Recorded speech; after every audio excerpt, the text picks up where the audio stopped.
귀신이라는 것은 항상 단순한 오싹한 이야기만을 의미하는 것은 아닙니다. 그것은 사실일 수도 있습니다. 공간과 시간이 기묘하게 얽히는 곳에서 말이죠. 제가 자란 곳, 단정이라는 작은 마을이 있었습니다. 구미에서 가까운 곳에 위치한 그 마을은 낙동 단가에 자리 잡고 있었습니다. 그곳은 평화롭고 조용한 분위기 속에서 그림처럼 아름다웠습니다. 도시에서 자란 저는 이곳으로 이사 오게 된 새로운 세상에 적응해야 했습니다. 새로운 세상은 고요함 속에 있지만 그 속에서 느껴지는 이상한 기운이 있었습니다. 마을은 평범한 곳 같았지만 저는 그곳에서 자주 기묘한 일들을 겪게 되었습니다. 처음에는 단순한 시골 마을로 생각했지만 시간이 지날수록 그곳의 분위기는 점점 더 불안하게 다가왔습니다. 저는 어렸을 때 단정 마을에서 살던 경험이 있습니다. 그때는 몇 달간 그곳에 있었지만 대부분의 어린 시절은 도시에 있었기 때문에 마을 생활은 낯설고 신기했습니다. 이곳에서 살아가면서 길을 잃지 않기 위해 매일 마을을 오가며 살았습니다. 어릴 적에 저는 그곳에서 여름날의 따뜻한 햇살 속에서 끼놀며 지냈습니다. 하지만 그곳에도 어딘가 불길한 분위기가 있었습니다.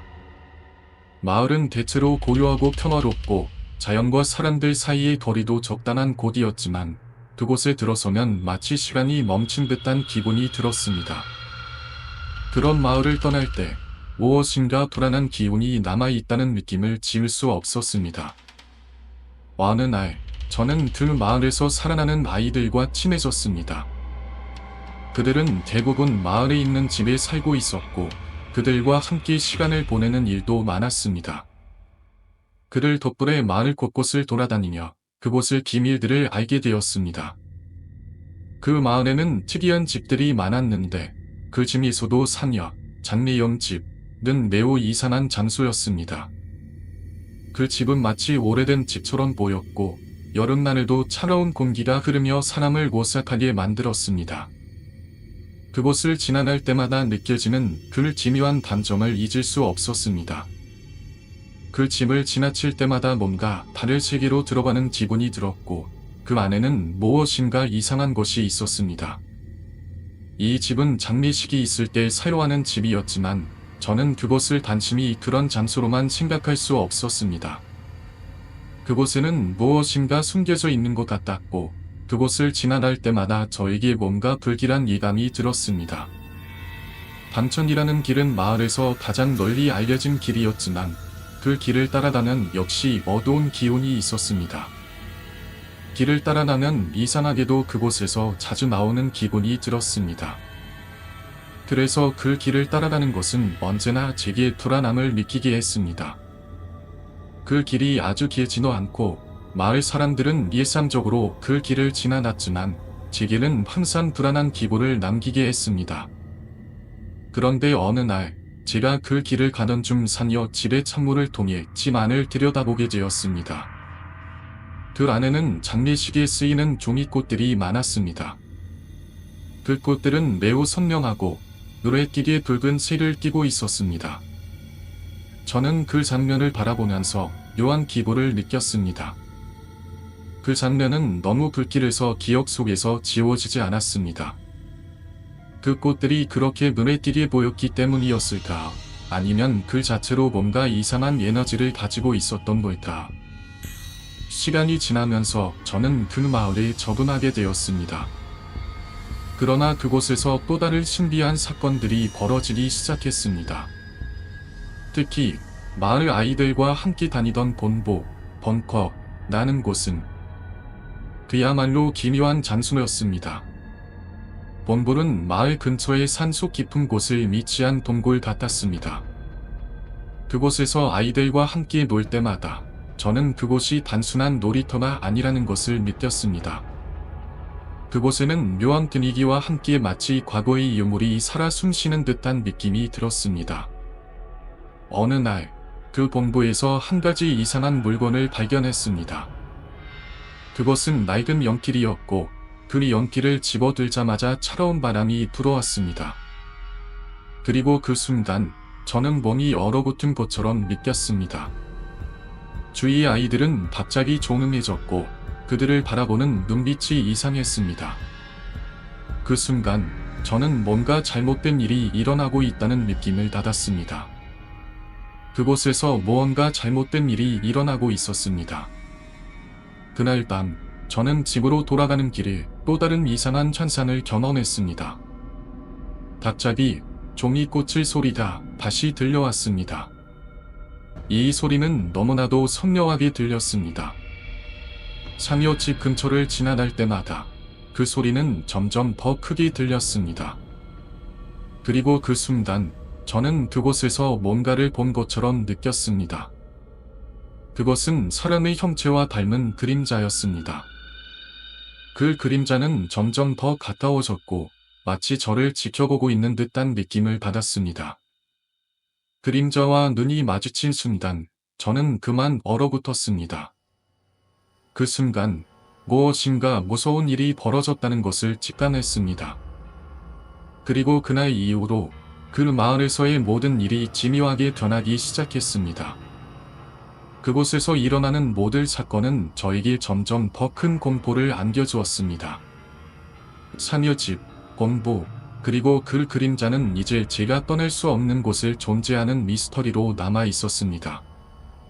그 집에 대한 이야기는 마을 사람들 사이에서 오랫동안 전해 내려왔습니다. 그 집은 아무도 들어가기를 원하지 않았고 밤마다 불길한 소리가 들려왔다는 소문이 돌았어요. 아이들이나 어른들 모두 그 집 근처에 가기를 꺼렸고 그 집이 있는 마을 끝자락은 어두운 밤에 더욱 기이하고 무서운 분위기를 자아냈습니다. 그러나 우리에게는 그 집이 실험의 일환으로 주어진 장소였기에 그 공포를 이겨내야만 했습니다. 그 집에 들어가야 한다는 사실을 알았을 때 나는 처음에는 겁이 나서 미쳤다고 생각했어요. 내가 어떤 결정을 내리게 될지는 모르지만 그 시험을 통과하지 않으면 요원이 될 수 없다는 사실이 나를 움직이게 만들었습니다. 마을 사람들은 그 집에 대한 두려움을 드러내지 않았지만 모두가 말하는 것처럼 그 집에 들어간다는 건 그 자체로 큰 용기를 요구하는 일이었습니다. 아무도 그 집을 탐험하려 하지 않았고 그 집의 비밀은 철저하게 숨겨져 있었습니다. 하지만 나는 그 집에 가야만 했습니다. 그날 밤 내가 그 집으로 향할 때 구름에 가려진 초승달이 유독 더 기이하게 느껴졌습니다. 달빛이 흐릿하게 비추는 그 길은 길게 이어져 있었고 나는 그 길을 걸으며 마음속으로 이 모든 일이 어떻게 끝날지, 내가 무사히 돌아올 수 있을지 여러 번 고민했습니다. 하지만 그때는 되돌릴 수 없는 시점에 와 있었어요. 시험을 통과하지 않으면 그 어떤 자격도 얻을 수 없다는 사실을 깨달았기 때문에 나는 그 집을 향해 한 걸음 한 걸음 내디딜 수밖에 없었죠. 밤 9시가 지나면 마을 사람들은 모두 잠에 들어버리는데 그때 나는 혼자서 마을 끝자락까지 걸어가고 있었습니다. 밤은 조용했고 그 고요함 속에서 나의 발소리만 크게 들렸습니다. 그 마을은 너무나 적막해서 어디서 무엇이 들릴지 모를 만큼 어두운 분위기가 느껴졌습니다. 멀리서만 보이던 그 집의 지붕은 이제 가까이 다가오니 그 지붕이 윤곽이 선명하게 드러나기 시작했습니다. 그 집은 나에게 다가오는 그 순간 가슴 속에서 무엇인가가 터질 것 같은 기분을 안겨주었습니다. 왜 그리도 그 집이 빠르게 다가오는 것입니까? 점점 더 가까워지는 그 집은 내게 공포를 주었고 나는 마음속으로 도망가고 싶은 충동에 시달렸습니다. 그러나 나는 다시 마음을 다잡고 그 집으로 다가갔습니다. 조금만 더 가까이 가면 문을 열고 꽃을 따는 일이 끝날 것이라고 스스로를 다독이며 발을 내디뎠습니다.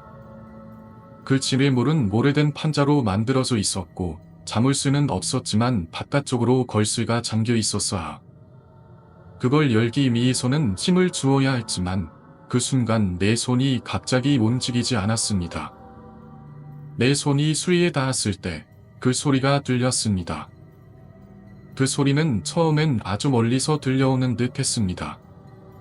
마치 양으로 만든 세대를 반 위에서 굴리는 소리처럼 들렸어요. 탱탱탱 하는 그 소리가 내 귓가에 몰려 퍼졌습니다. 순간적으로 나는 몸을 돌려서 그 소리가 어디서 나는지 확인하고 싶었지만 공포 때문에 몸이 얼어붙었습니다.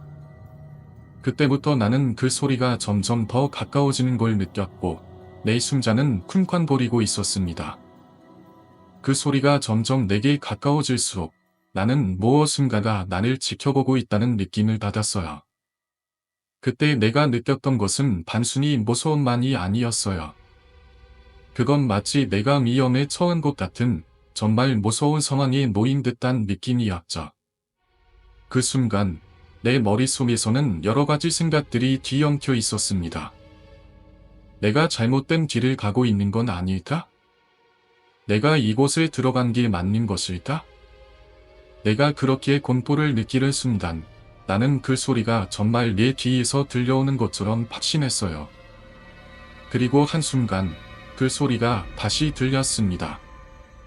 이번엔 정말 가까이에서 들려왔어요. 나는 다시 한번 정신을 차리려고 했지만 몸은 이미 떨고 있었고 심장은 점점 더 크게 뛰었습니다. 그때 나는 더 이상 혼자서 이 상황을 견딜 수 없을 것 같았어요. 그러나 지금 돌아가면 마을 사람들이 다 알게 될 것이고 나는 그들에게 웃음거리가 될 것만 같았어요. 그렇게 생각하면서도 나는 다시 용기를 내어 그 꽃을 따기 위한 준비를 했습니다. 내 손이 떨리는 걸 멈추고 다시 한번 그 쇠를 밀어볼 결심을 했어요. 이제 꽃을 따야 하는 시간이라는 사실을 깨닫고 내 발걸음은 그 집 안으로 더 깊숙이 들어가야 했어요. 그 꽃을 따기 위해서는 그 집 안으로 발을 들여놓을 수밖에 없었어요. 나의 길은 들꽃이 단순한 꽃이 아니다. 내 용기와 결단을 증명할 수 있는 중요한 존재였기 때문에 나는 그 집 안으로 발을 내딛었어요. 그 순간 나는 과연 들꽃을 따는 것이 내가 이 집을 떠날 수 있는 유일한 길일까 하는 의문이 들기도 했습니다. 들집 안으로 들어가자 나는 정말 깊은 어둠 속에 던져진 것처럼 느껴졌어요. 내 손에 들려있는 꽃은 어두운 공간에서 예일하게 빛을 발했지만 그 빛조차도 그곳에서 나는 괴상한 느낌을 떨칠 수 없게 만들었어요.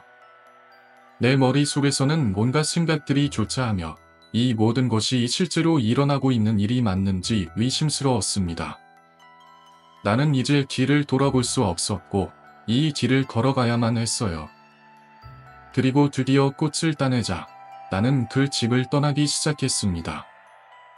그 순간 내게 다가왔던 공포는 어느새 사라졌고 나는 그렇게 빠르게 그 길을 벗어날 수 있었습니다. 꽃을 따는 것만으로는 모든 것이 끝나지 않았지만 그 순간만큼은 내가 그 집을 떠날 수 있었던 것에 대한 안도감을 느꼈어요. 하지만 그 집에서 나오는 순간 나는 그 집이 여전히 내 마음속에서 빠져나가지 않는다는 사실을 깨달았어요. 그 집에서의 경험은 너무나도 생생하게 기억에 남아 내가 그것을 완전히 잊을 수 없을 것 같았습니다. 제가 최대한 팔을 뻗어보았지만 한 20cm만 더 길면 좋겠다는 생각이 들었습니다. 제가 아직 너무 어린 아이라는 것이 너무나 화가 났습니다. 천천히 오른발을 들어 안쪽으로 들여놓았을 때 발 밑으로 먼지가 하얗게 튀어오르며 쾌쾌한 곰팡이 냄새와 함께 썩어가는 듯한 고약한 냄새가 코를 찔렀습니다. 그리고 얼굴에는 온갖 거미줄들이 붙었습니다. 그때 손만 뻗으면 바를 것 같은 곳에 꽃이 보였습니다. 유난히 붉은 예쁜 종이꽃이었어요. 저는 그 붉은 꽃을 따냈습니다. 그때 이제 나가서 뛰면 된다는 생각이 들었습니다. 여기 두 번 다시 안 올 거다 라고 다짐하며 발을 들어 밖으로 몸을 냈을 때 그 소리가 또다시 틀렸습니다. 바로 뒤에서 4마디 기념 소리가 들립니다. 저는 밤천 아래로 굴러 떨어졌습니다. 구르는 동안 그 소리는 계속 제 귀에 울려 퍼졌습니다. 저는 거의 울고짖으며 밤을 기어 올라가려고 시도했지만 밤이 경사면은 생각보다 가파르지 않았습니다. 평소에는 거침없이 뛰어다니며 오르내리던 곳이었지만 지금은 마치 누군가가 저를 잡아당기듯 기어오르다 미끄러지기를 반복했습니다. 그렇게 겨우 올라와서 보니 저는 반천 위에 엎드려 헐떡이며 있었습니다. 한숨을 돌리고 고개를 든 순간 저는 그 장면을 보게 되었습니다. 처녀집 지붕에 한 할머니가 앉아 저를 노려보고 있었습니다. 그 지붕은 삼각형처럼 뾰족해서 앉을 수 있는 자리가 아니었지만 그 할머니는 허리 아래로 하나의 신이 없었습니다. 허리 아래가 없는 할머니가 상여집 지붕에서 팔짱을 끼고 꼼짝도 하지 않으며 저를 노려보고 있었습니다. 그 다음부터는 제가 어떻게 했는지, 어떻게 그곳을 벗어났는지 전혀 기억이 나지 않습니다. 저는 문 닫힌 가게 앞에서 가로등 아래에 주저앉아 울고 있었고 오른손에는 구겨진 종이꽃을 쥐고 있었습니다. 온몸은 흙먼지로 덮여 있었습니다. 저는 이대로 돌아갈 수 없었기에 다리 옆집 마당으로 들어가서 사람들에겐 들키지 않도록 조용히 얼굴도 씻고 옷도 털어냈습니다. 그렇게 정비를 마친 뒤 본부로 돌아갔습니다. 그곳에 기다리고 있던 아이들은 제 몰골을 보고도 놀라지 않았습니다. 마치 당연히 그럴 줄 알고 있었다는 듯이 아무런 질문도 없이 저를 반겨주었습니다. 저는 그 이상한 소리나 귀신을 본 일에 대해서는 아무 말도 하지 않았습니다. 그렇게 되자니 제가 건네준 구겨진 종이꽃을 정성스럽게 펴서 동굴 안쪽으로 들어갔고 아이들은 마치 위시를 치르는 듯 엄숙하게 대장이 뒤를 따랐습니다. 저도 함께 따라 들어갔습니다. 이제 저는 그곳에 들어갈 자격이 생긴 것입니다. 대장이 소리씨를 켜고 본부 제일 안쪽 구석에 놓인 커다란 나무 상자를 열었습니다. 상자 안에는 아이들의 이름이 적힌 종이꽃들이 수북이 쌓여 있었습니다. 대장은 연기를 들어 제가 가져온 꽃에 제 이름을 적으며 저를 보며 웃었습니다. 이건 내 꽃이야 라고 하며 후레쉬로 제 꽃을 비추었는데 그것은 붉은 꽃이 아닌 흰색 꽃이었습니다. 저는 분명히 붉은 꽃을 따왔는데 대장, 제가 따온 건 빨간 꽃인데요 라고 말했더니 대장은 이미 모든 것을 알고 있다는 듯 미소를 지으며 제 이름이 적힌 꽃을 상자에 넣고 뚜껑을 닫았습니다. 이제 너도 오리 요원이야. 이곳의 위치나 공부에 대해 절대로 말하면 안 된다. 알겠지? 저는 고개를 끄덕이며 대장의 말에 동의했습니다. 그런 후 대장은 기밀을 누설하면 어떤 응징이 있을지 이야기하며 다시 한번 저에게 다짐을 받았습니다. 모든 위식이 끝난 후 대장은 어디서 구해왔는지 주전자에 가득 든 막걸리를 가져와 함께 나누어 마셨습니다. 그렇게 1시간 정도 떠들고 놀다가 그날 밤은 본부에서 잠을 잤습니다. 그날 알게 될 사실은 그 어린 나이의 대장이 담배도 피우고 있었다는 것이었습니다. 그리고 그 이후 저는 한동안 악몽에 시달렸습니다.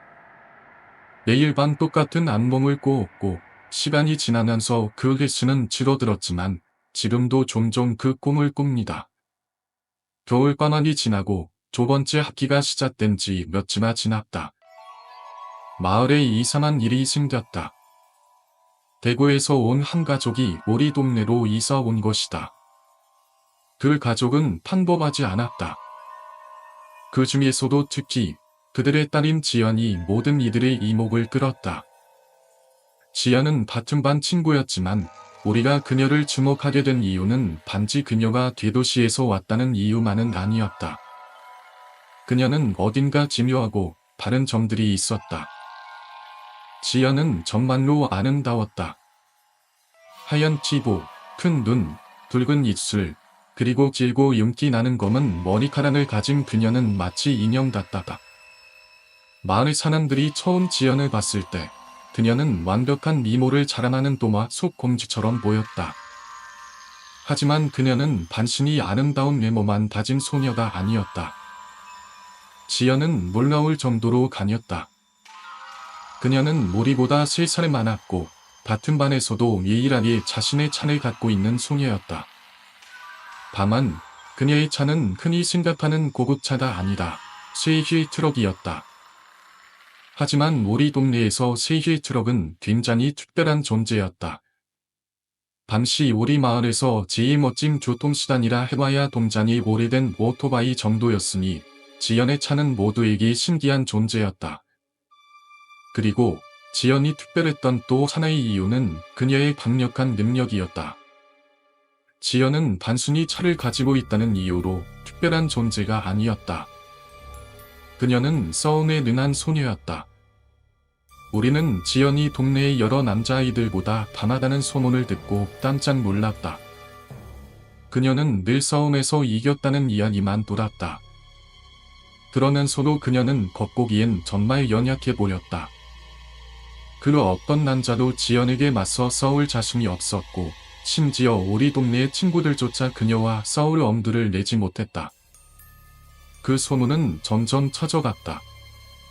지연은 그냥 예쁜 소녀가 아니라 싸움에서도 이기는 소녀였고 마을 사람들은 그녀를 두려워하면서도 그 속에 정의감을 품게 되었다. 마을의 남자아이들은 그녀와 싸워보고 싶었지만 그 누구도 실제로 그녀를 도전하려는 사람은 없었다.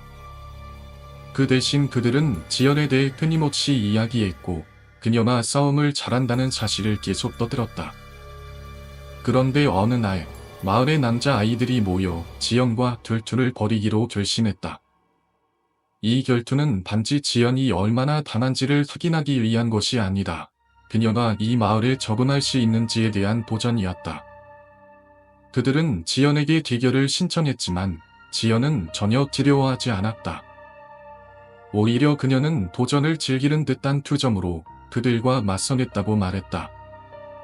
마을 아이들은 모두 진짠했지만 지연은 너무나도 침착했다. 다음 날 결투가 시작되었다.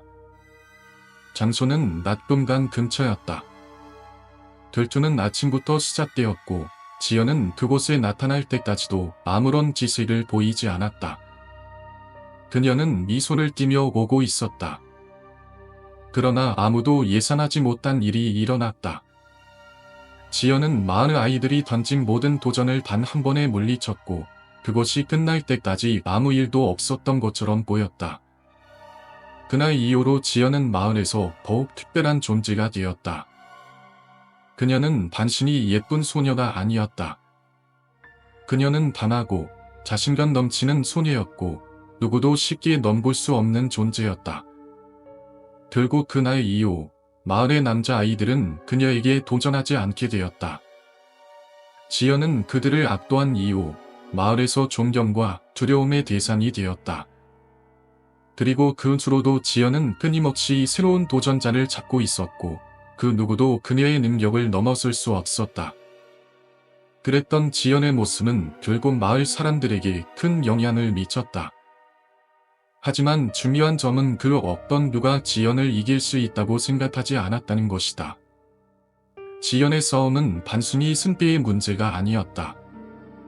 그것은 지연 자신이 가진 힘과 그녀가 마을에서 차지한 위치를 확립하는 과정이었다.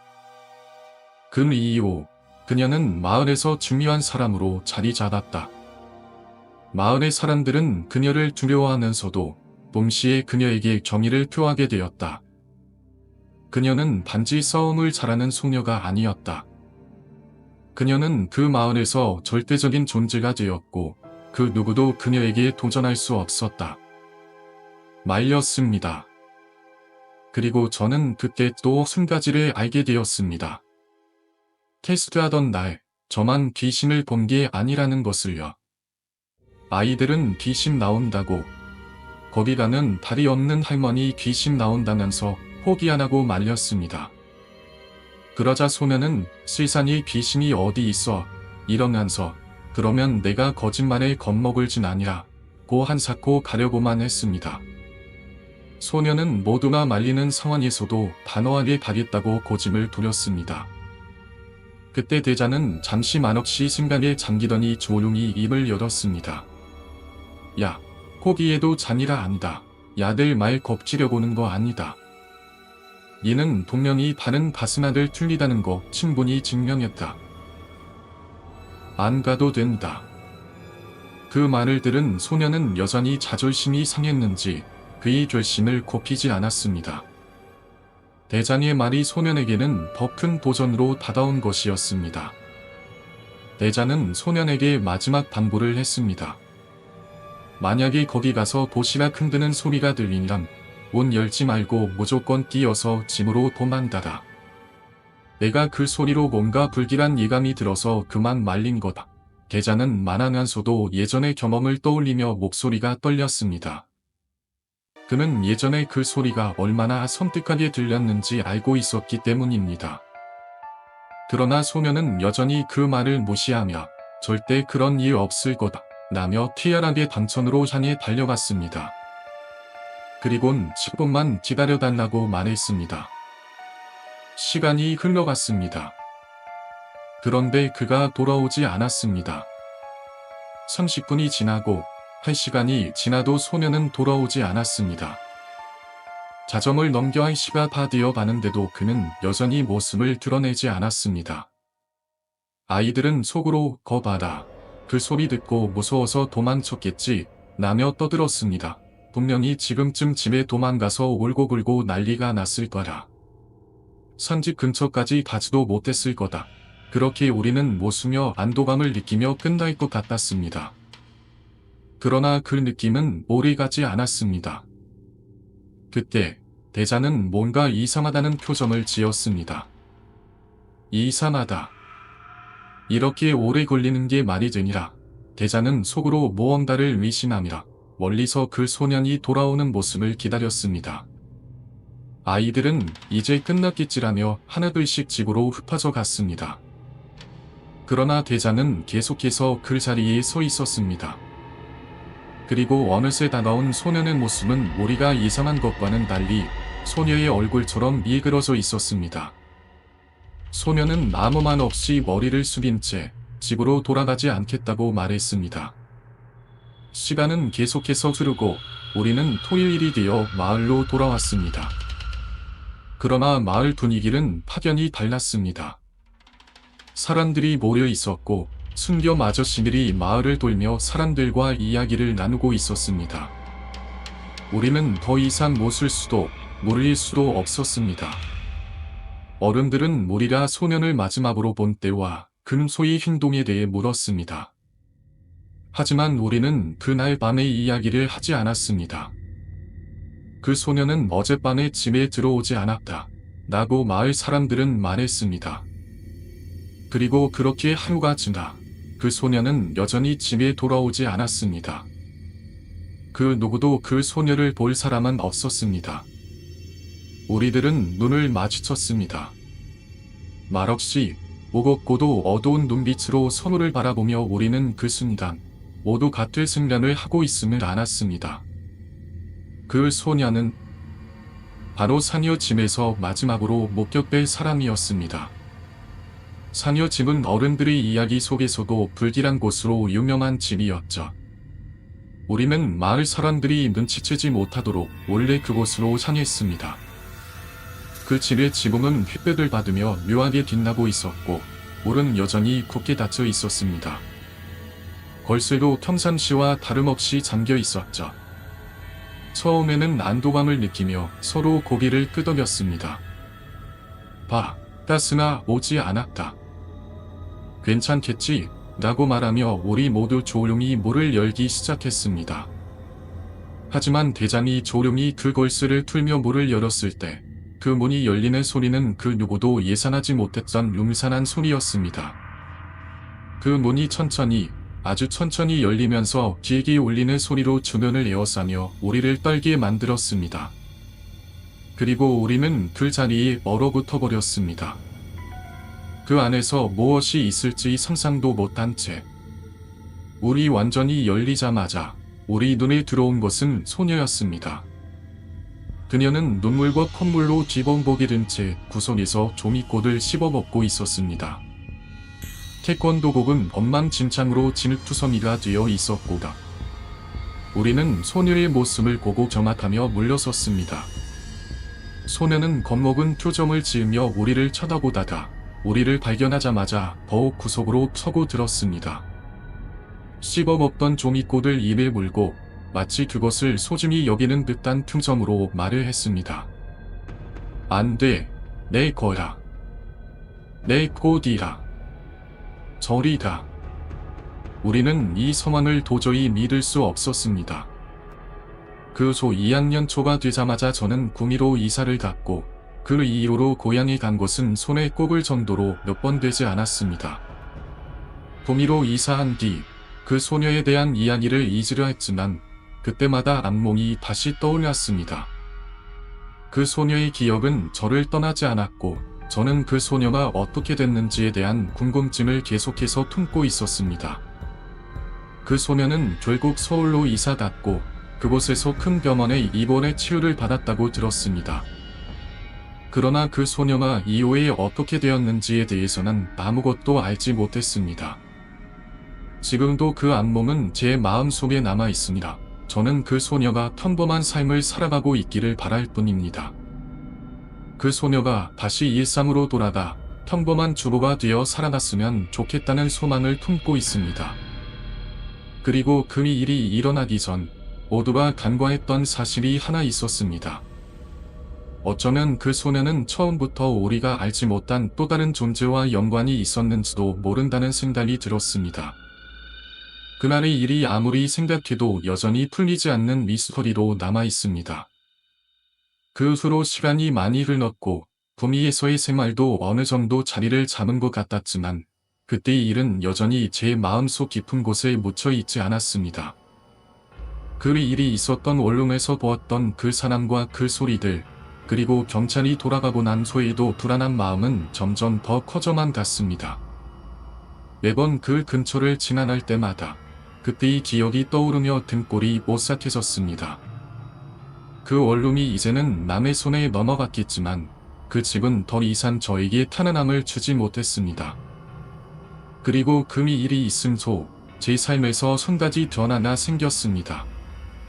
어느 날 그 집을 떠난 이후로 저는 사람들과의 관계에 더욱 조심스러워졌습니다. 특히 낯선 사람들과의 교류에서 왠지 모를 불안감을 느끼게 되었습니다. 그 당시에는 그 사람이 단순한 이웃일 뿐이라고 생각했지만 시간이 지나면서 그가 무엇을 원하는지, 왜 그렇게 괴상한 행동을 했는지에 대한 궁금증이 더욱 커졌습니다. 그 원룸을 떠날 때 저는 짐을 싸면서 마지막으로 한 번만 더욱 그 방을 둘러보았습니다. 그 방은 여전히 차갑고 바람이 빠져나가는 소리가 들리던 그 공간 그대로였습니다.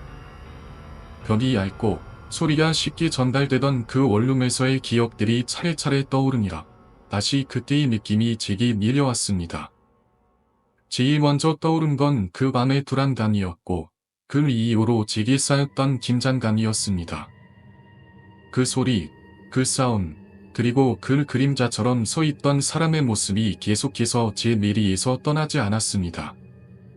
친구와 함께 그때 있었던 일을 다시 이야기해 본 적도 있었습니다. 친구는 당시 그 소리가 너무 선명하게 들려서 저와 같은 생각을 했다고 말했습니다. 우리는 그 소리 뒤에 무엇이 숨겨져 있을지 모른다는 불안한 감정을 공유했고, 그래서 더 이상 그곳을 떠날 수밖에 없었습니다.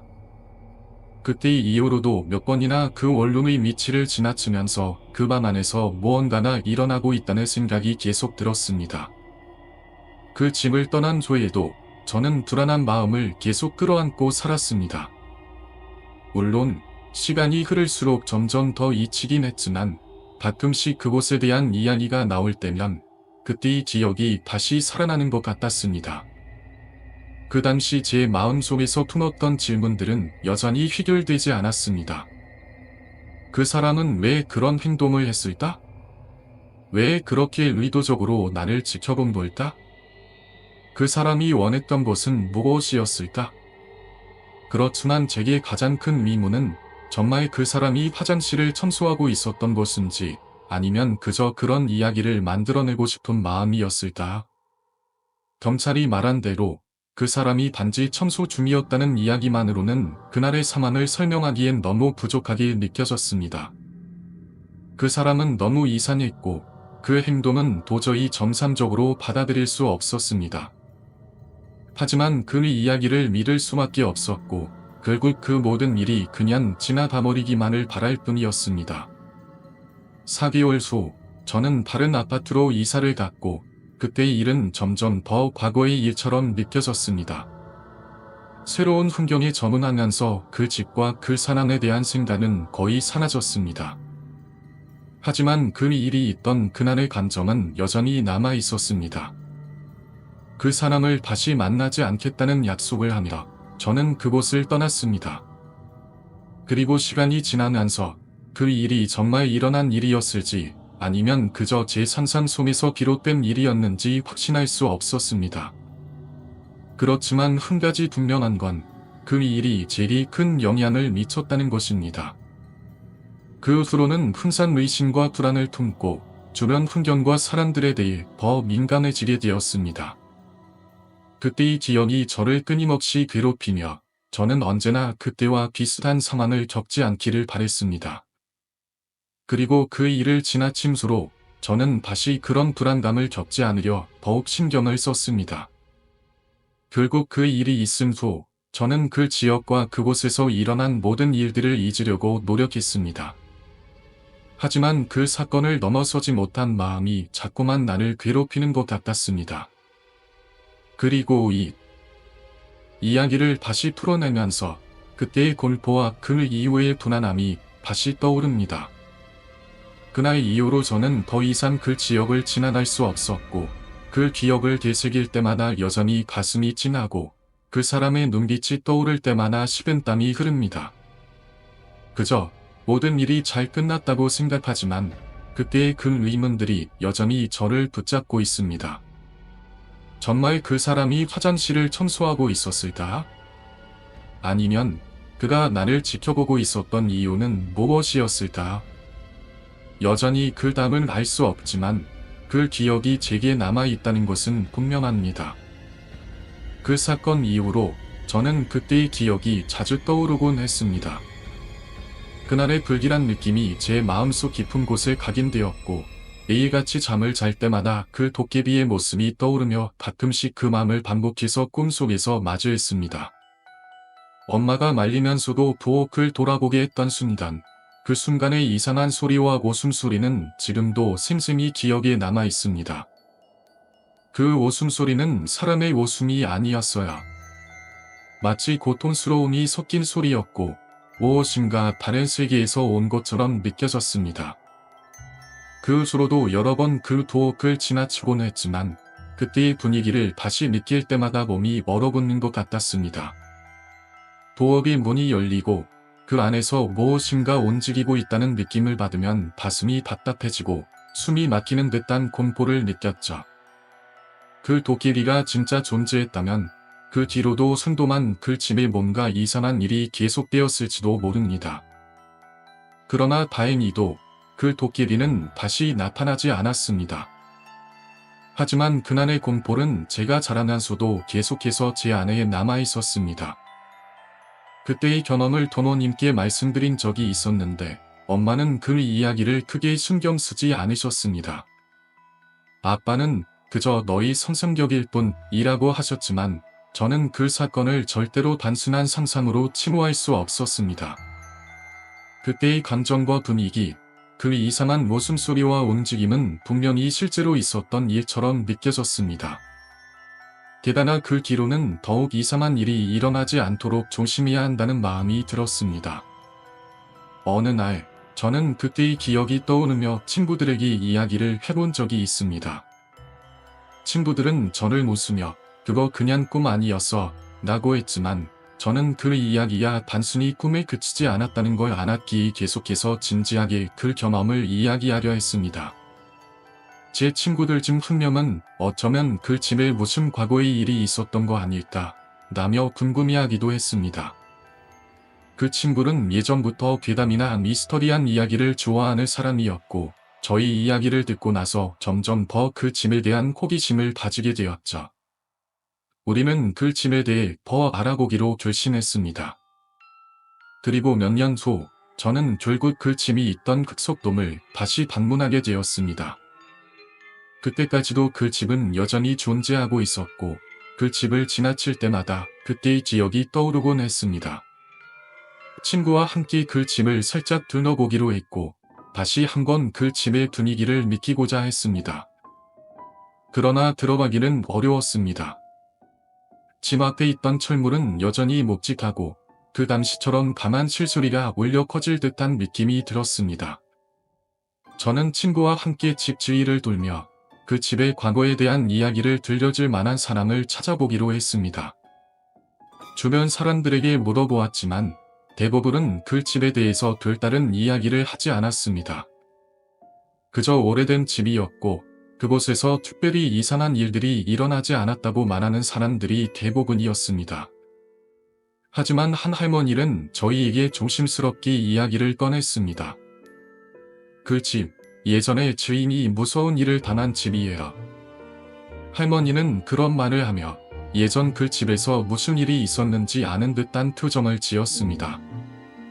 그녀는 말없이 고개를 끄덕이더니 곧바로 말을 이었습니다. 그 집에서 일어난 일은 누구도 제대로 알지 못해요.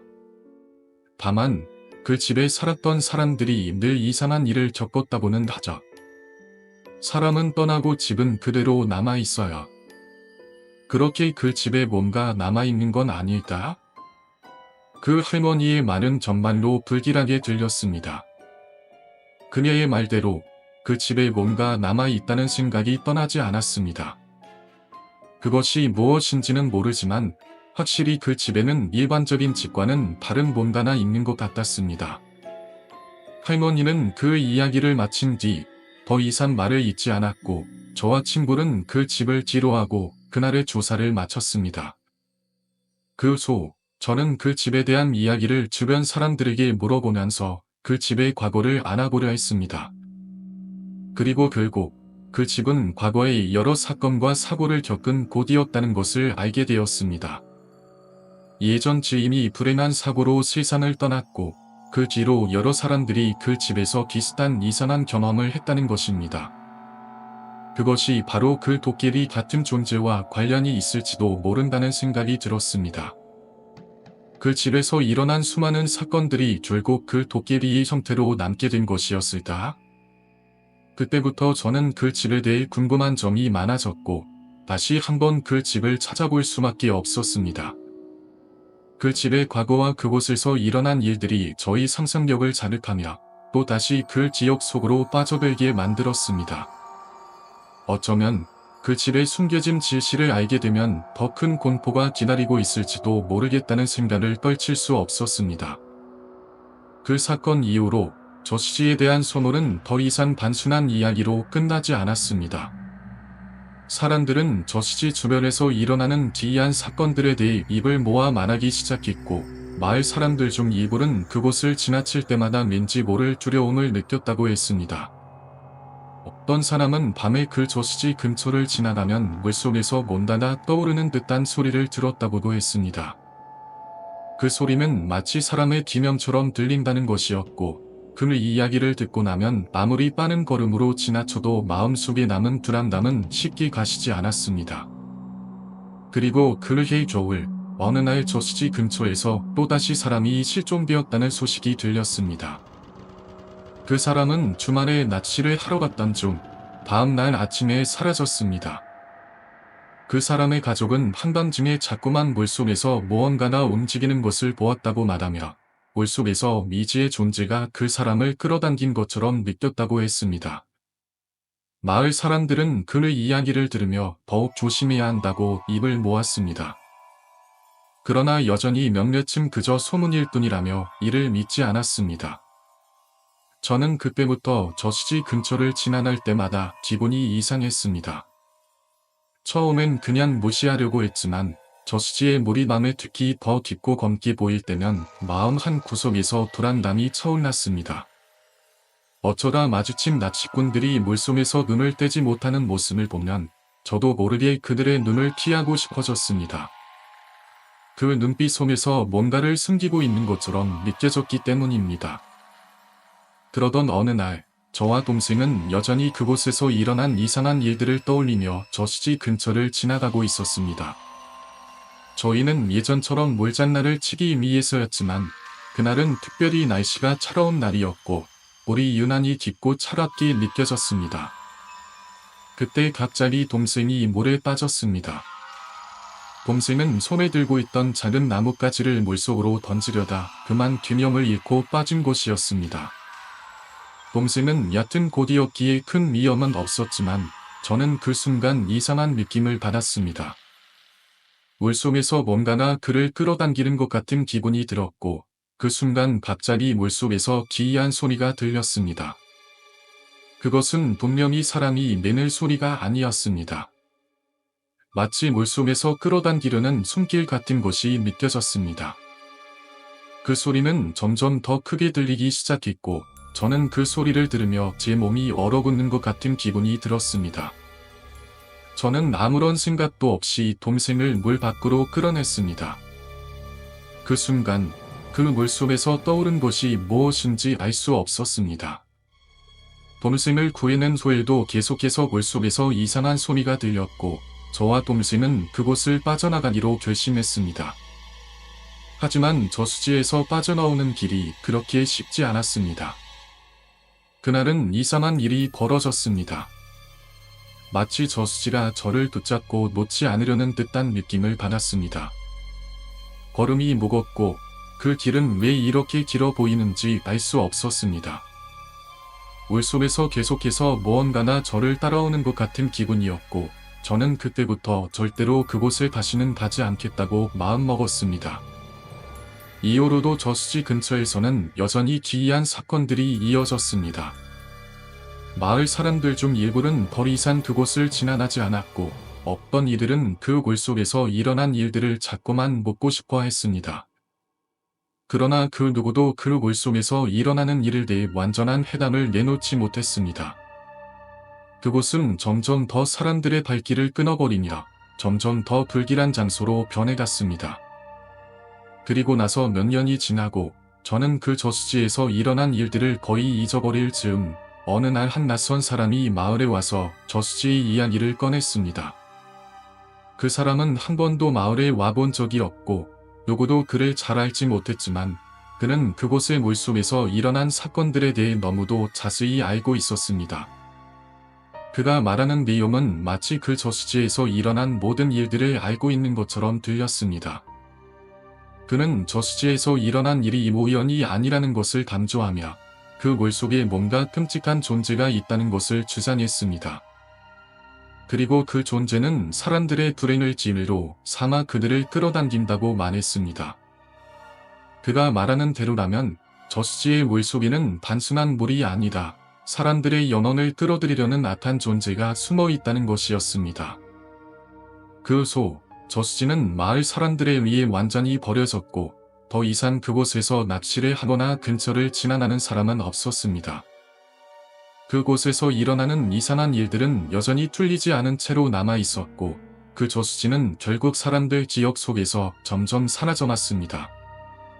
그러나 제가 그곳을 지나칠 때마다 느꼈던 그 끌어당기는 힘은 지금도 제 기억 속에서 떠나지 않고 남아 있습니다. 그 물속에서 무엇이 사람들을 끌어당기는지, 그것이 무엇인지에 대한 질문은 여전히 제 마음 속에서 미궁 속으로 사라져만 갑니다. 그 후로 몇 년이 지나고 우리는 서울에서 새로운 생활을 시작했지만 저수지에서 벌어진 일은 잊히지 않았습니다. 봄샘은 점점 건강을 회복했고 나는 조금씩 그날의 기억을 잊으려 애썼습니다. 하지만 저수지에서의 사건은 언제나 내 마음속에 깊게 새겨져 있었습니다. 서울에 오면서 우리는 할머니와 떨어져 살게 되었고 할머니도 나중에 할머니의 고향 마을에서 다시 살게 되었습니다. 그때부터는 저수지에 대한 이야기도 점차 잊혀져 갔고 우리 가족은 새로운 일상에 적응하기 시작했습니다. 하지만 이상한 일들이 일어나기 시작했습니다. 봄샘이 어느 날 갑자기 이상한 꿈을 꾸기 시작했어요. 그녀는 꿈속에서 순산 그 저수지에 서 있었고 그 물속에서 순덕 언니의 얼굴을 보았다고 했습니다. 언니는 항상 손을 내밀며 나랑 같이 가자 라고 말했다고 했습니다. 나는 봄샘에게 그 꿈에 대해 자세히 이야기하지 않도록 경고했지만 봄샘은 점점 더 그 꿈을 자주 꾸게 되었습니다. 어느 날 봄샘은 그 꿈에서 물속으로 끌려 들어가는 느낌을 받았다고 하면서 이젠 나도 그곳으로 가야 할 것 같다 라고 말했습니다. 그 말에 나는 순간적으로 소름이 돋았습니다. 이게 도대체 무슨 일이 일어난 걸까? 동생은 꿈속에서조차 순덕 언니에게서 벗어날 수 없는 듯한 느낌을 받았고 마치 그녀가 저수지로 끌려가는 것 같다고 했습니다. 그런데 더 기이한 일이 벌어졌습니다. 동생이 아침에 일어나서 물을 마시려고 했을 때 갑자기 발목에 물기가 묻어 있는 것을 발견한 겁니다. 이상하게도 그 물길은 아무도 알지 못하는 상황에서 나타난 것이었고 동생은 그날 밤부터 잠을 잘 자지 못하게 되었습니다. 꿈속에서도 그 물속에서 순덕 언니의 목소리를 들었고 언니는 너는 나와 함께 갈 준비가 되어 있니? 라고 묻고 있었다고 했습니다. 그런데 이 상황이 더욱 심각해지면서 할머니에게 다시 연락을 했습니다. 할머니는 이미 우리가 서울에 살면서 경험했던 일이 다시 돌아왔다는 것을 직감하셨습니다. 할머니는 급히 저희 집으로 오셔서 다시 한번 그때처럼 돛을 해야 한다고 말씀하셨습니다. 순덕이 언니가 아직도 동생을 데리러 오려는 걸 보면 뭔가 해결되지 않은 일이 남아있는 것 같다며 할머니는 무당을 다시 불러들여 그 해법을 찾기 시작했습니다. 그날 밤 집안은 다시 돛을 준비하는 분위기로 바뀌었고 마을에 무당이 찾아왔습니다. 다시 그 무당이 순덕 언니의 영혼과 접촉을 시도하며 그녀의 목소리가 들리기 시작했습니다. 너무 추워, 동생아. 내가 데려가려고 했던 거야. 너를 함께 데려가면 외롭지 않을 거야. 라는 말을 반복하면서 그녀의 목소리는 점점 더 선명하게 들렸습니다. 그 소리를 들으면서 나는 몸을 떨었습니다. 이게 정말 현실인지 꿈인지 구분이 가지 않았습니다. 무당은 우리에게 이 아이가 저수지에서 잃어버린 것이 무엇인지 그것이 바로 해결되지 않았던 일이란 걸 알아내야 한다고 말했습니다. 그때부터 무당은 동생을 바라보며 무언가를 떠올리던 눈을 감고 천천히 물어보았습니다. 너는 그 언니가 왜 너를 데려가려고 하는지 알겠니? 동생은 고개를 갸웃거리며 대답했습니다. 그냥 그 언니가 외로워서 그런 것 같아요. 나도 그 언니와 함께 있으면 좋겠다고 생각했어요. 무당은 깊은 한숨을 쉬고는 동생에게 말했다. 그 언니는 이 세상에 미련을 두고 떠났어요. 그 미련을 풀어야만 너는 그곳에서 벗어날 수 있을 거야. 무당은 그 말을 끝으로 굿을 계속했고 우리는 더 이상 순덕 언니의 목소리를 들을 수 없었습니다. 그 후 몇 날 며칠 동안 동생은 그 꿈을 꾸지 않았고 몸도 점차 회복되었으며 나는 다시 한번 순덕 언니다 그때 저수지에서 미련을 남겼다는 것을 깨닫게 되었습니다. 하지만 그 후에도 저수지는 여전히 사람들 사이에서 금기시되는 장소였습니다. 아무도 그 근처에 가지 않으려 했고 그곳에서 벌어졌던 일들을 다시 떠올리지 않으려 했습니다. 하지만 그 기억은 여전히 내 마음속에서 살아 숨쉬고 있었습니다. 그리고 어느 날 나는 다시 한번 그 저수지를 지나게 되었을 때 물속에서 누군가의 손이 내 쪽으로 뻗어오는 느낌을 받았습니다. 그것이 순덕 언니였는지 아니면 또 다른 영혼이었는지 알 수 없었지만 그 순간 나는 다시 한번 저수지가 가지는 비밀을 완전히 풀 수 없음을 깨달았습니다. 이 이야기는 시간이 지나면서 점점 더 많은 사람들에게 전해졌고 그 숲길과 관련된 기이한 현상들은 결코 잊혀지지 않았습니다. 숲 근처에 사는 사람들조차 그 길을 피하며 그곳에서 일어난 사건들에 대해 입을 다물고 있었습니다. 어떤 이들은 그 길을 지나가면 불길한 일이 일어난다고 믿었고 누군가는 그 숲을 저주받은 숲이라 부르며 지나가는 것을 두려워했습니다.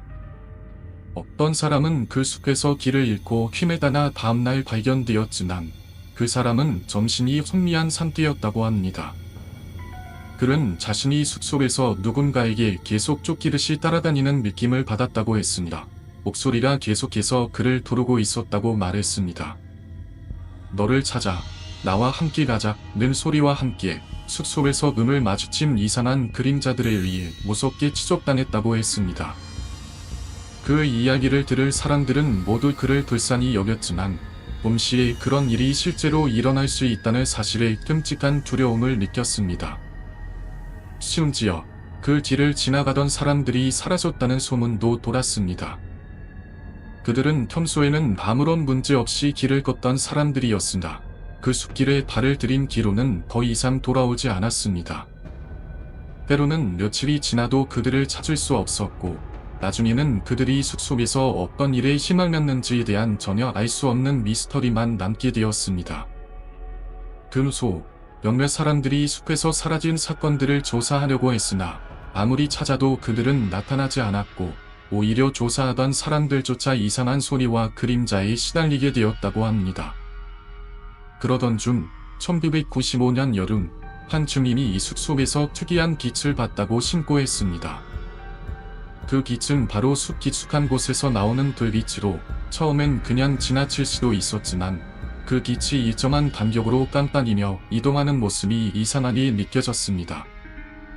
그 주민은 호기심이 그 빛을 따라 났고 점점 숲속 깊은 곳으로 들어갔습니다. 그러나 그가 그 빛을 따라 나자 갑자기 빛을 사라졌고 그 순간 숲속에서 기이한 목소리들이 들리기 시작했다고 합니다. 여기 있어. 기다려. 나는 낮고 비속말 같을 소리가 그의 귀에 들려왔고 그 목소리는 점점 더 가까워졌습니다.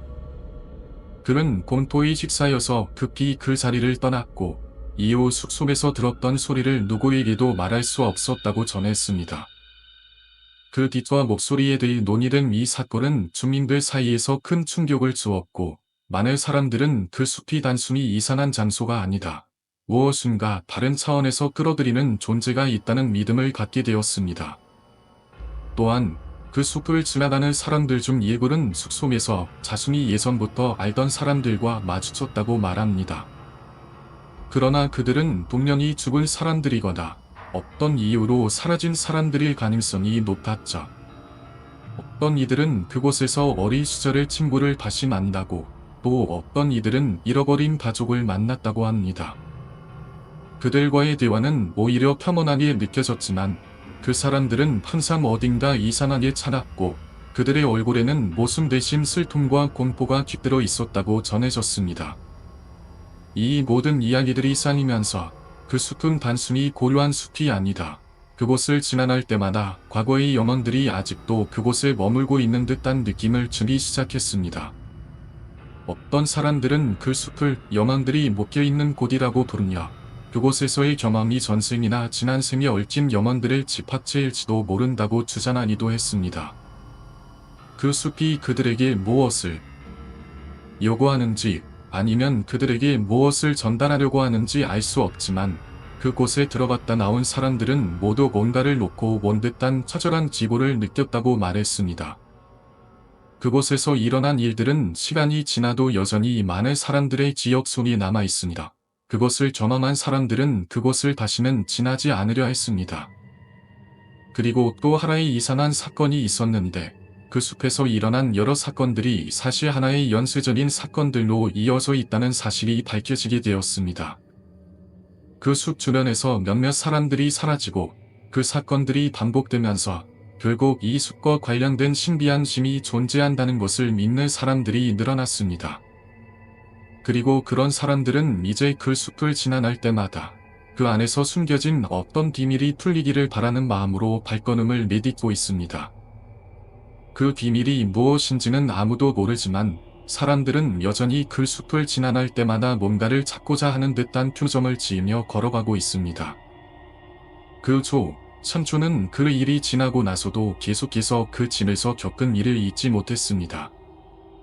그 사건은 그의 마음에 깊은 상처를 남겼고 그는 그것을 정리하기 위해 여러 차례 그 지역을 다시 찾아났습니다. 그러나 그 집은 그때마다 사라져 있었고 그가 지나던 길가에도 아무 흔적도 보이지 않았습니다.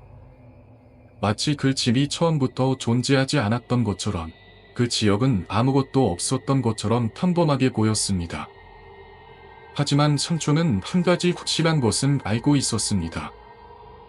그 집에서의 그날 밤의 경험은 현실이었고 그 집에는 분명히 없던 존재가 있다는 것이었습니다. 그 존재는 단순히 귀신이 아니다, 그 집에 얽힌 오래된 저주와 얽혀 있는 무엇인가였다는 것을 직감할 수 있었습니다. 그 집은 단지 과거의 이야기가 아니었고 그것은 현재에도 여전히 존재하고 있었다는 사실이 그에게 큰 충격을 주었습니다. 삼촌은 그 후 몇 년이 지나서도 그 집에 대한 이야기를 다른 사람들에게 하지 않았습니다. 그는 그 집에 대한 기억을 자신의 마음속 깊은 곳에 묻어두었고 그 경험을 떠올리지 않으려 했습니다. 하지만 그 사건 이후 그는 혼자 여행을 떠나지 않았고 항상 다른 사람들과 함께 다니며 여행을 즐겼습니다. 그 일이 그에게 큰 교훈을 주었기 때문입니다. 그러던 어느 날 삼촌은 친구와 함께 전라도의 한 작은 마을로 여행을 가게 되었습니다. 그곳은 자연경관이 아름답고 작은 산과 호수가 있는 평화로운 마을이었는데 그곳에서 삼촌은 또 하나의 이상한 이야기를 듣게 되었습니다. 이 마을 역시 예전에는 오랫동안 저주를 받은 곳이었다는 것입니다. 이 마을에는 오래된 절이 있었고 그 절 근처에는 한때 사람들이 무시무시한 일들을 겪었다는 소문이 돌았습니다.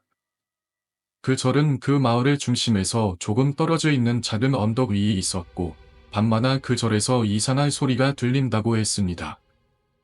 사람들은 그 소리가 고통스럽게 신음하는 소리였다고 전해졌습니다. 그 소리가 들려올 때마다 마을 사람들이나 지나가는 사람들이 종종 목숨을 잃거나 병에 걸려 죽는 일이 벌어졌다고 했습니다. 그래서 그 절은 오래전에 사람들이 떠난 곳이었고 아무도 다시 그곳을 가려고 하지 않았습니다. 그 이야기를 들은 삼촌은 무언가 이상한 기보를 느꼈습니다. 마을 사람들은 이 절이 오래전에 저주를 받았고 그 절에 묶인 영혼들이 아직도 그곳을 떠나지 못한다고 믿고 있었습니다. 삼촌은 이 이야기를 단순한 전설로 치부하고 넘어가려고 했지만 이상하게도 그 절이 있는 언덕을 지나갈 때마다 귀가 믿기는 찌릿한 느낌이 더 강해졌습니다. 친구와 함께 언덕을 오르며 그 절을 지나칠 때 삼촌은 그 절에서 나오는 고요한 분위기와 함께 그곳이 살아있는 듯한 느낌을 받았습니다. 마치 누군가 그 전 안에서 그들을 지켜보는 것 같은 압박감이 느껴졌습니다. 그리고 그 순간 삼촌은 갑자기 기억이 떠올랐습니다. 바로 그 전에 겪었던 이상한 집, 그 집과 비슷한 분위기가 이곳에도 있다는 것이었습니다. 삼촌은 순간적으로 그 집과 이 절이 연결되어 있는 것처럼 느껴졌습니다. 그는 친구에게 이 절을 떠나자고 이야기했지만 친구는 그저 웃으며 그냥 전설일 뿐이라 라고 대답했습니다. 삼촌은 어쩔 수 없이 더 이상 그곳에 있을 수 없다는 직감을 느끼니라 그날 밤 절을 떠났습니다. 그러나 그날 밤 삼촌은 다시 한번 꿈속에서 이상한 사람을 만났습니다. 꿈에서 그는 그 절 근처에서 길을 잃을 사람을 만났고 그 사람은 그에게 말했습니다. 여기서 나가지 않으면 너도 저주를 받을 거야. 그 절을 지나면 안 돼. 그 사람은 얼굴이 흐릿하게 변해가며 점점 더 가까이 다가왔고 삼촌은 깜짝 놀라 눈을 떴습니다. 그때부터 삼촌은 그 절에 대해 더 이상 묻지 않았고 그 이후로도 그 지역에 다시는 가게 되지 않았습니다. 삼촌은 더 이상 그곳에 대한 이야기를 꺼내지도 않았고 그 경험을 다른 사람들에게 말할 생각조차 하지 않았습니다. 삼촌의 경험은 그에게 큰 교훈이 되었고 그는 과거의 사건들을 잊으려 애썼습니다.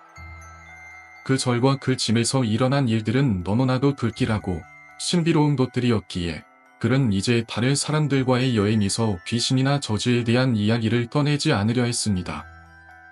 그러나 그 경험은 삼촌의 마음속에 깊은 자국을 남겨두었고 그는 그 사건들이 결코 우연이 아니었음을 확신하게 되었습니다.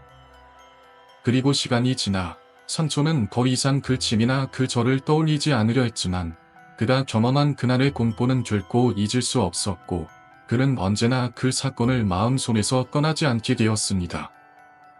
그 일이 그에게 남긴 흔적은 생각보다 깊고 그가 다시 그 지역을 지나가게 되면 그 일들이 떠오를 때마다 불안감을 느꼈습니다. 그날의 기억은 삼촌에게 언제나 살아있는 경고처럼 다가왔고 그 후로는 항상 과거의 사건들이 그의 마음속에 떠올라 그를 잠 못 이루게 했습니다. 선조는 다시 글짐을 찾기로 결심한 순간 심장이 요동쳤습니다. 그의 발걸음은 무겁고 불안했습니다.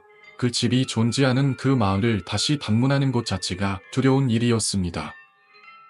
그동안 겪었던 악몽과 어둠 속에서 들린 웃음소리, 천장에서 대롱대롱 매달린 시체의 기억이 그를 괴롭혔습니다. 그럼에도 불구하고 그는 글집의 비밀을 풀어야만 한다는 생각에 삼잡았습니다.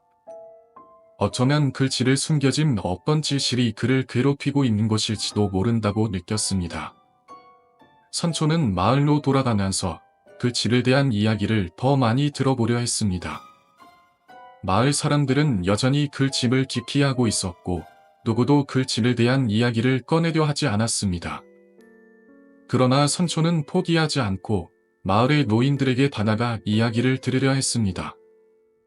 한 노인이 그의 말을 듣고 나서 잠시 침묵하더니 입을 열었습니다. 그 집은 오래전부터 저주를 받은 곳이라. 아무도 그 집에서 오래 살 수 없었지. 그 집을 떠난 사람들 중 일부는 아직도 그 집에서 벗어나지 못한 채 그 집에 얽힌 죽음과 고통에 갇혀 있는 것 같다.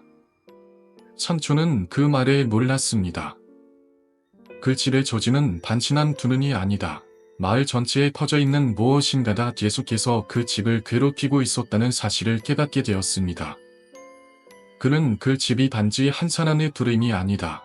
마을 전체의 기득과 연결되어 있다는 생각이 들었습니다.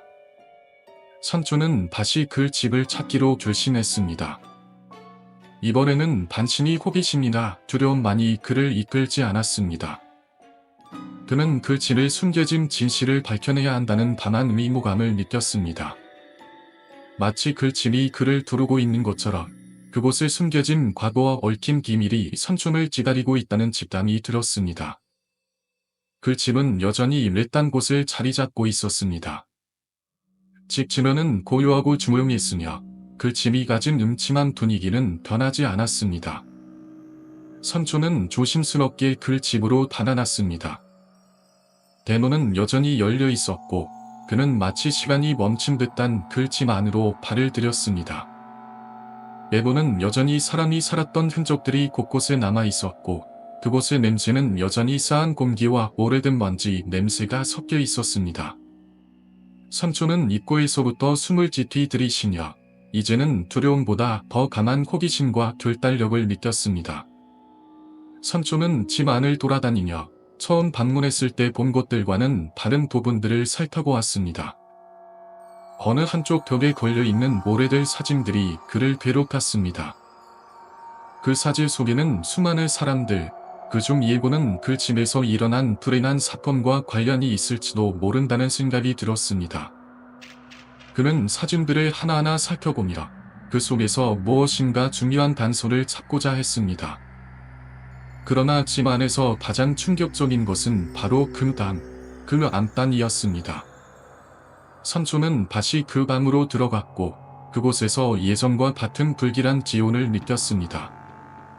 그 방의 구석에는 여전히 어둠이 짙게 깔려 있었고 천장의 구멍은 변함없이 존재하고 있었습니다. 그 구멍을 바라보면서 선초는 그곳에서 발견된 시신이 떠올랐습니다. 그 구멍을 통해 내려오는 시체의 모습을 다시 떠올리니라 그는 다시금 그 순간을 경험하는 듯한 느낌을 받았습니다. 왜 이 구멍이 이렇게 둥글게 뚫려 있을까? 선초는 혼잣말로 중얼거리며 천장을 한 번 더 살펴보았습니다. 그리고 그때 그의 눈에 무언가가 들어왔습니다. 분원 주변에 뭔가 이상한 자국들이 남아 있었습니다. 마치 누군가 의도적으로 그 자국을 남긴 것처럼 고의로 천장을 뚫었던 흔적들이 보였습니다. 선초는 그 자국들을 조사하면서 이 집에서 일어난 사건들이 결코 우연이 아니었다는 확신을 가졌습니다. 이 집은 단순히 저주를 받은 집이 아니다. 누군가의 의도적인 행동이 있었던 곳이라는 사실을 직감한 것입니다. 선초는 천천히 구멍 근처로 달아나서 더 깊이 조사하려 했습니다. 그리고 그때 갑자기 천장에서 무언가 떨어져 내렸습니다. 그것은 바로 천장에 걸려있던 옛날 문서와 낡은 편지들이었습니다. 삼촌은 그 편지들을 손에 쥐고 그 속에 숨겨진 이야기를 풀어내기로 결심했습니다. 그 편지들은 그 집에 숨겨진 기밀을 알 수 있는 중요한 단서였기 때문입니다. 편지 속에는 그 집에서 일어난 충격적인 사건들이 기록되어 있었습니다. 그 집의 이전 지인들이 겪었던 기륵과 그들이 왜 그렇게 비참한 결말을 맞이했는지 그 모든 이야기가 이 편지에 담겨 있었습니다. 삼촌은 그 내용을 읽으며 이 집이 단순한 일념이 아닌 사람들의 잘못된 선택과 고통의 집합체였다는 것을 깨달았습니다. 삼촌은 더 이상 두려움에 사로잡히지 않았습니다. 그 집의 비밀을 풀고 그곳에서 일어난 진실을 세상에 알려야 한다는 결심이 그의 마음을 굳게 만들었습니다. 그 후 몇 년이 지나고 나는 여전히 그 아저씨의 기억을 떨쳐낼 수 없었습니다. 시간이 흐를수록 그 경험은 더욱 생생하게 내 마음에 남아 있었고 그때마다 나의 몸은 차가운 공포에 사로잡혔습니다. 하지만 그 사건을 잊으려는 시도는 항상 실패로 끝났습니다. 그 아저씨의 눈빛, 그 깊은 고통과 슬픔이 나를 괴롭혔고 나는 그가 여전히 나를 지켜보고 있다는 느낌을 떨칠 수 없었습니다. 몇 년 후 나는 다시 그 고향으로 돌아가게 되었습니다. 서울에서의 삶을 접고 다시 시골로 돌아가 살기로 결심한 이유는 그동안의 스트레스와 피로 때문이었습니다. 그러나 마음 한켠에서는 그 고향의 풍경이 나를 다시 받아줄 거라는 기대감도 있었습니다. 그곳에서 어린 시절의 기억을 되살린다. 마음의 평화를 찾고 싶었습니다. 하지만 다시 고향에 돌아올 순간 그 어두운 기억들이 서서히 되살아났습니다. 그해 겨울 나는 다시 그 오래된 다리와 그 창고를 지나갔습니다. 여전히 그곳은 변하지 않았습니다. 다리는 여전히 낡고 창고는 그 자리에 그대로 있었습니다.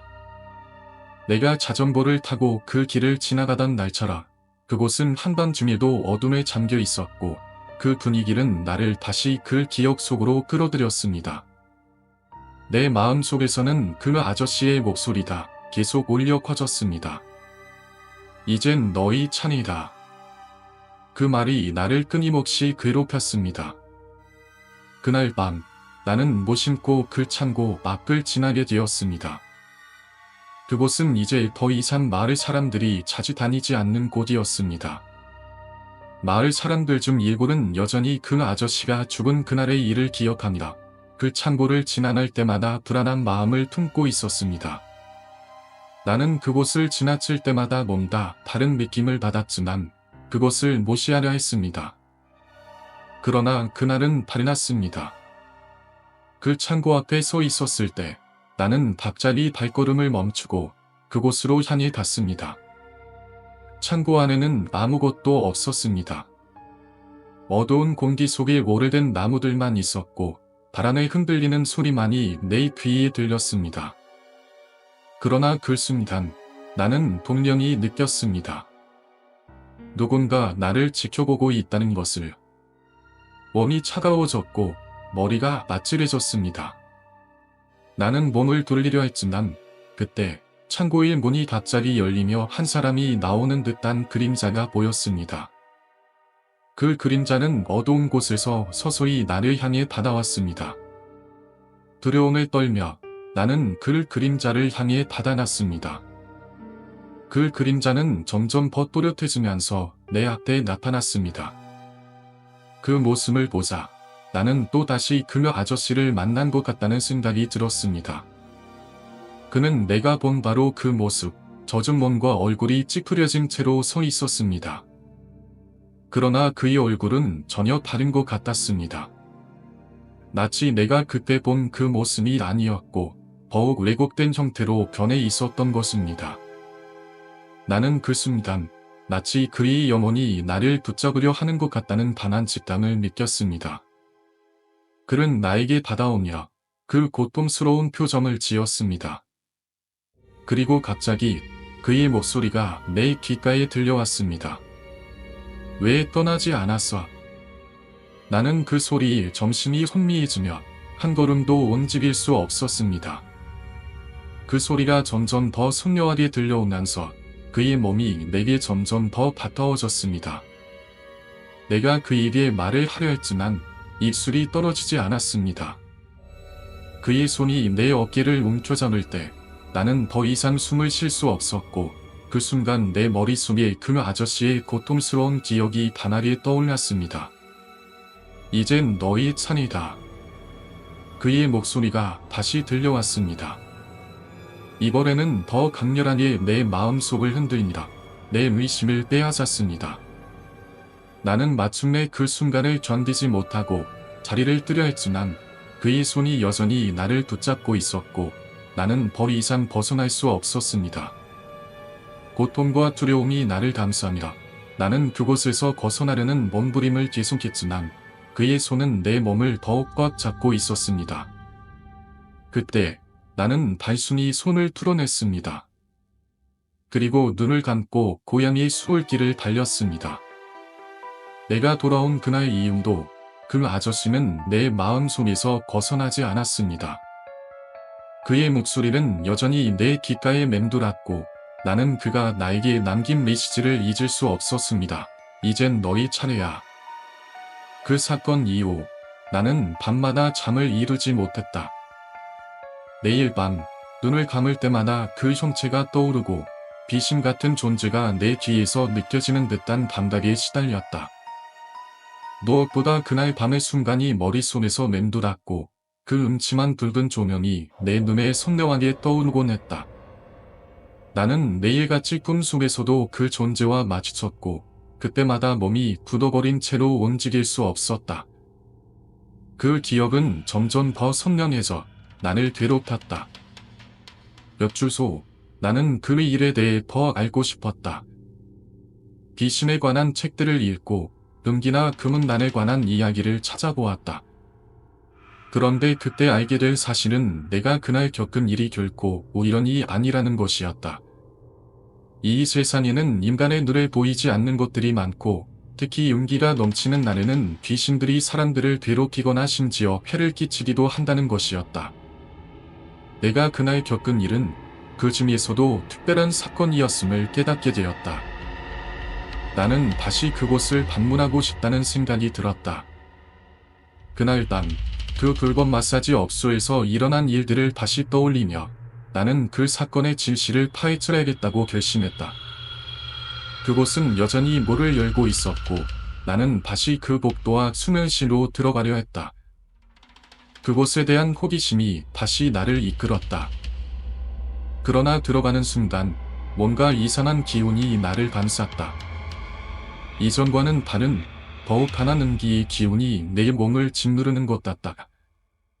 그날 나는 복도 끝에 서서 그 방들을 하나하나 살펴보았다. 이전에 봤던 그 형체가 다시 나타날 것만 같았다. 복도 끝의 인근 방을 지나칠 때 나는 문틈 사이로 희미한 불빛이 보이는 것을 느꼈다.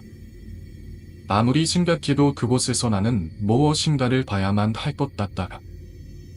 그 방에 가까이 다다랐을 때 불빛이 깜박이며 방 안에서 찬바람이 몰려왔다. 나는 잠시 숨을 멈추고 그 안을 들여다보았다. 그 순간 방 안에서 희미한 그림자가 움직였다. 한 여인이 천천히 나를 바라보고 있었다. 그녀의 얼굴은 너무 창백했고 손은 마치 죽음의 손처럼 썩어 들어갔다. 그 여인의 눈은 비어 있었고 아무런 반점도 느껴지지 않는 듯했다. 그러나 그 눈빛 속에는 무언가 절박한 느낌이 들었다. 마치 나에게 뭔가를 전하려는 듯 그녀는 입을 열기 시작했다. 도망쳐. 지금. 당장. 그 말을 들은 순간 나는 다시 한번 몸이 멀어붙었다. 그 여인은 내가 이곳에 와서 무엇을 찾고 있는지 그리고 왜 그곳에서 무언가를 알아내야 하는지 알고 있다는 듯이 속삭였다. 나는 눈을 감고 뒤로 물러섰다. 그녀의 목소리는 점점 멀어지며 사라졌지만 그 말은 계속 내 머릿속에서 울렸다. 도망쳐. 지금 당장. 그 말은 내게 경고처럼 들렸고 나는 더 이상 그곳에 있을 수 없다는 단한 직감을 느꼈다. 밖으로 나가야 한다는 생각에 나는 급히 발걸음을 돌렸다. 그러나 그 순간 복도의 끝에서 또 다른 소리가 들렸다. 이번엔 확실히 사람의 발소리였다. 나는 움찔하며 그 방향을 바라보았고 그곳에 서 있는 것은 나와 비슷한 나이 또래의 남자였다. 그는 매우 청백한 얼굴을 하고 있었고 다가올 때마다 그 모습은 점점 더 기괴해졌다. 그가 내게 다가오며 말했다. 너는 이제 돌아갈 수 없다. 이곳은 이미 나의 것입니다. 그의 말은 내가 그곳에서 돌아갈 수 없음을 의미하는 것 같다. 나는 심장이 멎을 듯한 두려움을 느끼며 발걸음을 옮기려 했지만 내 다리는 이미 마비되어 움직이지 않았다. 그는 나를 향해 천천히 다가왔고 그때 나는 진짜로 그와 마주할 수밖에 없다는 사실을 깨달았다. 그 순간 내 앞의 모든 것이 흔들리며 점점 더 멀어지는 것 같다. 세상이 뒤틀리고 나는 그만 무너져 내렸다. 눈을 떴을 때 나는 다시 한번 내가 그 불법 마사지 업소에서 떨어진 곳, 그 어두운 복도에서 깨어난 것을 알았다. 하지만 이번에는 전혀 다른 기운이 나를 감쌌다. 그곳은 더 이상 내가 아는 장소가 아니었다. 밤하늘은 그 여인의 모습이 다시 떠올랐고 나는 그날의 일이 결코 끝나지 않았다는 것을 확신했다. 그리고 그때부터 나는 이곳을 벗어날 수 없다는 것을 깨달았다. 내가 지금 살아있다면 그것은 그저 한순간의 기적에 불과하다는 생각이 들었다. 이곳은 나만의 안봉이었고 그 꿈속에서 영원히 살아가야 할 운명이었던 것이다. 그때부터 나는 매일 밤마다 그곳을 떠올리며 다시 그 여인을 만날까봐 두려워했다. 하지만 어느 날 나는 정말로 그곳에 다시 가지 않기로 결심했다. 그곳에서 나를 기다리고 있는 것은 더 이상 호기심이 아니라 나를 끌어들이려는 악령들이었기 때문이다. 그 후로 나는 그 장소를 떠나 다른 곳에서 살아갔다. 그러나 여전히 그날의 기억은 나를 괴롭혔다. 그 경험은 내가 살아나는 동안 끊임없이 나를 따라다녔다. 가끔씩 평범한 일상 속에서도 그때의 소리나 느낌이 되살아나는 듯한 기분이 들곤 했다. 어두운 밤, 아무리 몸을 움츠리고 눈을 감고 잠을 청하려 해도 그 순간들이 떠오르며 다시 가슴이 답답해지곤 했다. 그 공포가 나를 붙잡고 모든 것이 정상이었던 순간들이 다시 무너지듯 느껴졌다. 나는 그때의 일을 하나하나 곱씹으며 왜 그곳에서 그런 일이 일어났는지, 그 공포가 어떻게 나를 흔들 수 있었는지를 되묻곤 했다. 그때의 기억은 단지 공포에 그치지 않았다. 그곳에서 일했던 사람들과 함께 나눈 대화들, 밤마다 겪었던 소리, 이상한 기운이 느껴졌던 순간들이 아직도 뚜렷이 기억난다. 시간이 지나면서 나는 그곳에서 일어난 일들이 우연이 아닐지도 모른다는 생각을 하게 되었다. 그때 겪었던 불가사의한 사건들은 그냥 스쳐 지나가는 일이 아니었다. 그 모든 것이 어딘가에 얽혀 있고 끊임없이 나를 시험하려는 어떤 힘이 위에 연결되어 있는 것만 같았다. 나는 그 경험을 잊을 수 없었고 그 힘이 여전히 나를 따라다닌다고 느꼈다. 나에게 일어난 일들을 설명할 수 있는 사람은 아무도 없었다. 사람들이 이야기하는 그저 우연이나 심리적인 현상으로 돌릴 수 있는 문제들이 아니었다. 내가 경험한 것들은 실체가 있고 그것을 직시한 순간 내 인생의 전환점이 된 것처럼 느껴졌다. 그곳에서 있었던 일들이 나에게 어떤 교훈을 주고 나를 어떤 방향으로 이끌어갔는지 지금도 생각할 때마다 그 미스터리는 풀리지 않는다. 나는 그 당시의 일을 다른 사람들에게 말할 때마다 그들의 반응을 통해 내 경험이 사실인지 아닌지 의심을 품을 때가 많았다. 그리고 그렇게 의심을 받으며 점점 더 고립되었다. 사실 나조차 그 일들을 어떻게 설명할 수 있을지 몰랐다. 시간이 지나면서 나는 그때의 경험이 단순한 기억으로만 남지 않도록 나름의 방법으로 그것을 처리하려 했다. 그 경험을 정리하고 그것을 통해 무엇을 배울 수 있을지 고민했다. 내 안에 남아있는 공포는 시간이 지나면서 서서히 희미해지리라 믿었지만 그 공포의 반점은 시간이 지날수록 더 가만히 내 안에 뿌리내렸다. 그러면서도 나는 그것을 받아들이고 그것이 나의 일부로 존재할 수밖에 없다는 사실을 깨달았다. 어쩌면 나는 그때의 일들이 내 인생에서 중요한 터닝포인트였음을 이해해야 했던 것일지도 모른다. 그 후에도 나는 여러 가지 방법을 시도해보았다. 상담을 받으면서 나를 이해하려 했고, 다양한 이론을 접하며 내 안에 남은 불안과 공포를 조금씩 떨쳐내려고 노력했다. 그러나 어느 순간 깨달았다. 나는 그 일을 다 이해할 수 없다는 것을, 그 모든 것이 나의 상상력이나 불안에서 비롯된 것이 아니라는 것을. 내가 겪은 것은 분명히 현실이었다. 그리고 그 현실은 나에게 무엇인가를 말하고 있었던 것이다. 그 공포 속에서 나는 점점 더 자신의 한계를 느끼고 자신의 내면을 들여다보게 되었다. 내가 겪을 사건들을 다른 사람들과 나누려고 할 때마다 그들은 그저 이상한 눈빛으로 나를 바라보았다. 그들의 반응은 나에게 더 큰 순간을 안겨주었고 나는 그저 혼자서 이 문제를 해결해야만 했다. 결국 그 모든 일들을 속으로 받아들이고 그 기억을 내 안에서 어떻게든 풀어내려 냈었다. 그리고 시간이 지나면서 그 기억은 단순한 공포가 아니라 내가 성장하기 위한 중요한 과정이었다는 것을 깨달았다. 결국 나는 그 기억을 놓지 않기로 결심했다. 그 경험은 내가 앞으로 나아갈 수 있도록 하는 원동력이 되었다. 그때의 공포를 마주하며 나는 그때의 나와 지금의 내가 어떻게 다른지 그리고 앞으로 어떤 사람이 될 것인지에 대해 고민했다.